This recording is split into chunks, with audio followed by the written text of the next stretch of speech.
Al-Aminou Mohamed Lo a été nommé Premier ministre du Sénégal par le président Bassirou Diomaye Faye le 25 mai 2026 en remplacement de Ousmane Sonko limogé le 22 mai. Technocrate peu connu du grand public, ancien cadre de la BCEAO, spécialisé en macroéconomie, en régulation bancaire et en marché financier, il occupait auparavant les fonctions de ministre chargé du suivi, du pilotage et de l'évaluation de l'agenda Sénégal 2050, ainsi que de ministre secrétaire général du gouvernement. Proche du chef de l'État, il est reconnu pour sa maîtrise des questions économiques et financières. Cette confiance culmine aujourd'hui par cette nomination en qualité de Premier ministre.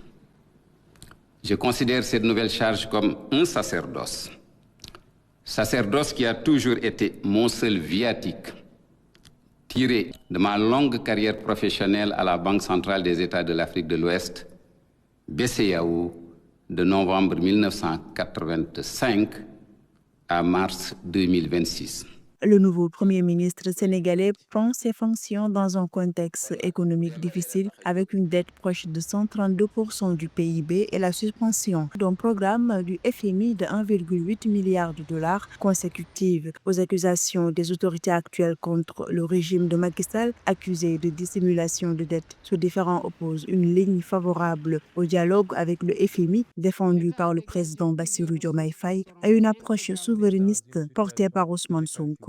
Dans sa première déclaration, le nouveau Premier ministre a reconnu la situation financière difficile du pays tout en affirmant que le Sénégal est un pays sûr et viable et entend le rester. Je démarrerai ma mission sur une bonne base, à savoir les réalisations du gouvernement sous les orientations du président de la République, notamment dans la déclinaison et la mise en œuvre de la vision Sénégal 2050, la reddition des comptes et divers autres domaines maintes fois rappelés en Conseil des ministres et lors des interventions solennelles de M. le Président de la République. La nomination de Al-Aminou Mohamed Lo intervient dans un contexte de recomposition institutionnelle. Ousmane Sonko, après son départ de la primature et son retour comme député, a été élu président de l'Assemblée nationale ce 26 mai avec 132 voix sur 165. Cette nouvelle configuration, rendue possible par la démission de Malick Ndiaye, renforce la domination du PASTEF qui détient désormais 130 sièges de députés sur 165.